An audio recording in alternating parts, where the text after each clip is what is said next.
Hello all, Brian here with the fifth in our series on the Aedes Ars San Pedro de la Nave model. I am working this week on roofs. And last time we talked, we were actually building up all of the brickwork on the sides here. And we had the cardboard covers on all of these roofs. We hadn't yet put the balsa wood on top of those. And we were talking about these sides. Just a couple of more comments about the actual brickwork on the sides here. So after all the brickwork was done, I run over the whole thing, actually sanding the sides themselves to make sure that everything is level, particularly in places like this where you have this arch and some of the pieces are inset slightly from some of the rectangular bricks. And so if you go in and you do some sanding there to make sure that everything is nice and level, it gives a nice effect there. And then you come in when you do that, as always, and vacuum it out to make sure you get all the dust out of there and you've got the look you're going for. So I did that all the way around all of the sides before I did any of the roof work. Not that there's a dependency there, but it just was a nice way to finish up these and get everything nice and level and flat. The other thing I did is in the places where I had so-called windows where we're not actually cut all the way through. Up here we are cut all the way through. On the windows that I put in that weren't originally part of the model, all we had there was cardboard in which black Sharpie had colored those out. I just went in and scraped those out. In this case, I'm using a nice little pair of tweezers here that are arched on the end, and it makes it really easy to go in there and do a little scraping where you've got dust that's accumulated on that black Sharpie to make sure that you have things that actually look like windows. So I go in and I scrape those out carefully, and then I come in and vacuum them in. So after all of that was done, I used the little X-Acto fine knife to go in and cut all of the balsa wood pieces that were provided with the kit. And again, there's nothing here you can't get at your local hobby shop if you don't have enough. But I measured everything out, made sure that I was making the most effective use of everything, and glued all of these pieces in. And you see here on the top, there is gaps here. That doesn't matter at all because you're going to come in with the roofing tile and you're going to cover that all in. So I just made sure these were as close as they could be. And then again, I came in with a sanding stick and I sanded those things over so that I had seams that all matched each other and that were nice. And again, vacuumed everything up so we don't have to deal with dust everywhere. So then, I'm left with all of this wood surfacing. And on the cardboard pieces, so that you lay your tiles nice and even, you have a lot of lines here that you can work with. So after laying the cardboard down, one of the things I do is I come in and I lay down a little ruler on the seams. And I color those over again with a black Sharpie so that I can see all of those lines nice and even and color those out. And then I go halfway down on each of these and I put another reference line in there so that as I'm working through on the roofing, I've got a nice straight line that I can be laying the tiles to. And so on each one of these, I want to do that to make sure that the roofing is all nice and straight and that I don't have a lot of waviness where I don't need a lot of waviness. The other thing I did is I went all the way around and on the edges. So on this one is you don't see, and this one you've got the original balsa wood light wood here. What I did is I went around with, in this case, I'm using a little, the Army Painter Quick Shade Mid Brown, which is just a light wash. And I'm coming in with a paintbrush and I'm just painting the edges all the way around so that underneath these dark tiles, I don't have a very light piece of wood. So you see under here, that light wash washes that out about to the same color as these, so that I don't have a contrast of the light brickwork and then a light balsa wood and then a dark brown. It blends this in together. So I went all the way around on all the surfaces here, and you see on the edges, I made that happen everywhere.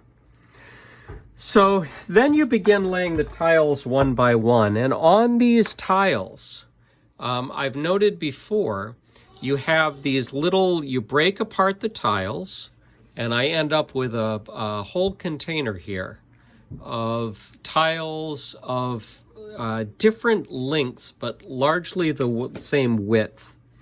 And what you're doing on these is you have to kind of make sure they're square on the edges, because sometimes when you break them apart, you end up with a little bit of waviness. And then on each corner, you're coming in and doing a slight angle, and then you're rounding it off so that you have a little bit of contrast there on that front corner of these things, and you're rounding them off so you have a nice little tile that has distinct edges. And so what you end up with when you do that, as you're laying these things down one by one, you can see the little gaps you have between the tiles. You see that they don't all just abut against each other, but there's a little bit of contrast there. That's a personal preference. Some people may prefer that the tiles basically go straight across with no gaps. But I tend to prefer having these little gaps in here. Now, when you take a look at San Pedro de la Nave on the website, you'll find that what you've got is traditional sort of dished ceramic tile, Mediterranean style roofing that actually goes this way, that creates the cups in the dishing that go down this way. And so this roof really looks nothing like what is actually on San Pedro de la Nave. But on the Aedes Ars models, this tends to be what they provide you. And so you're forced into this kind of roofing. And you see when you lay them down, you are on the edges, you're putting the first layer down, and then each layer overlaps the prior layer slightly. And so rather than angling downward, they tend to all end up flat and straight out, which gives this effect, which really for a scale model like this is way too thick for these things. And so I've been looking at that and trying to figure out what to do with it. When you look at it from the top, you know, again, this model is an impression. It's not supposed to exactly replicate what the building looks like. The brickwork on the side is far too wide and far too uniform. And yet, I just feel like these are too thick when you see them from the side. So what I ended up doing, and I'll show you this in a second, is I end up coming in here and actually doing a lot of sanding in this direction to flatten these roofs down. And from this direction, to angle them much more. And what you end up with is something that looks like this. You see how this has been flattened down quite a bit. There's a lot less edge to it, except here on the very bottom row. I've still got to work to flatten that down a little bit more. But it makes it much flatter, and it doesn't make it look like San Pedro de la Nave looks when you look at it for real, but it flattens that roof out a little bit. So from a scale perspective, it makes more sense. I need to come in here and really get down low on this bottom one and flatten those out on the bottom quite a bit more. But what we do then is you lay down your first row here on the bottom, and they stick up, as you can see here. You know, it sticks up quite a bit. And when you put your next row on, that's going to angle up quite a bit and provide a visible gap in there, and you don't want that.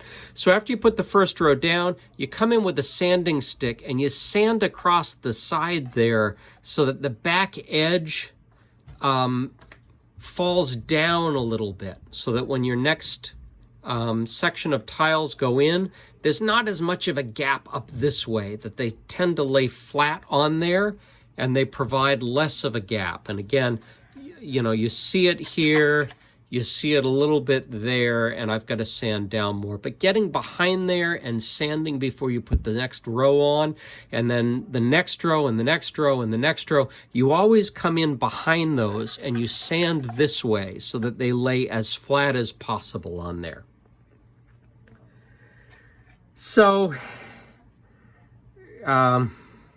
like doing the walls, you know, this is a lot of work. You sand down each individual tile, then you have to lay all the tiles down here one by one. I tend to sand off the corners and lay them all the way across, and then when I'm happy with the way they look, I come in and lay down the glue and put them in, and as I've shown before, I make sure I dig out with a piece of toothpick here any glue that's excess behind and on top, so that I don't have a lot of bumps. Even though that dries clear, it's hard to sand. It creates a surface that's curvier than it needs to be, so I come in and do that. And I go up section by section by section. So the last video was done 7 days ago, and in the 7 days in between, I was able to do this roof and this roof, and this is probably 8 or 9 hours worth of work to get both of these roofs in. And then of course I've got 2 more here to do, and I've got these 4, and I've got this one to do.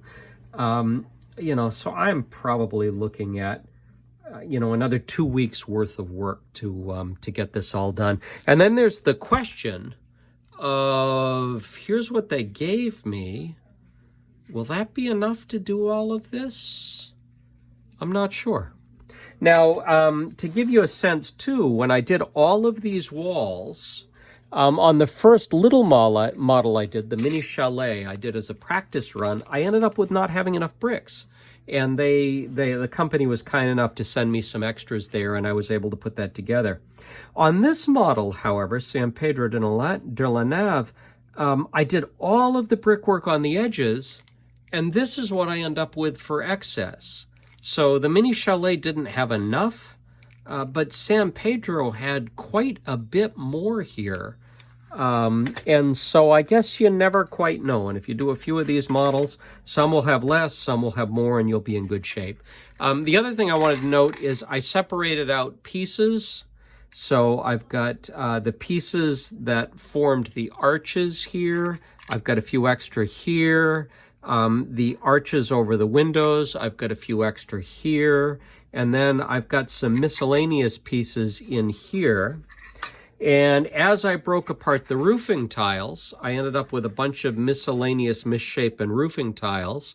And even when I went through the box or went through the bag and separated out the tiles I used from the wall, here are all the pieces that were odd shapes, broken pieces. I didn't throw any of those away because you never know when you're going to be able to use a piece like that to fill something in. Or that you can use to sand and shape and put it in there. You don't want to waste anything you don't have to. Why write the company for extra parts if you don't need to do that? And so I'm holding on to all of those. So that's where we're at right now. Probably before the next video, I'm going to go ahead and sand all of this down, and then I'm going to put on all the rest of the roofing tiles here.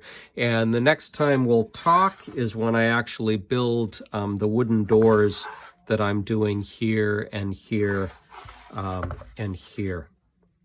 And then the other thing that I've done in the interim is for these ceramic model historical church and castle model kits, and actually some houses in there too, you've really got two things to choose from. You've got Aedes Ars and you've got Domus kits.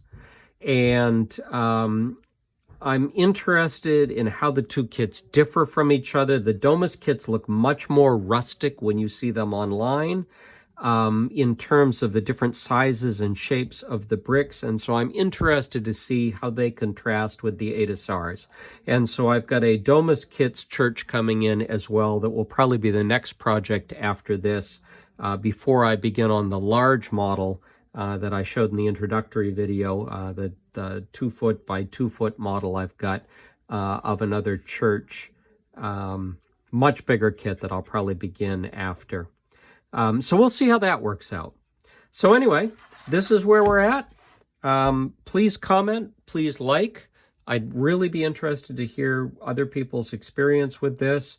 I've gotten some kind comments in there about having some of these videos on the Aedes Ars models in English because there are so few of those. I'm working my way through this. I don't know what I'm doing, but I'm figuring out as I go. And so if any of you have tips and techniques, I certainly would love to hear them. It may make my life easier as I move forward. So thank you for joining me this evening, and we'll see you in the next one. Bye-bye.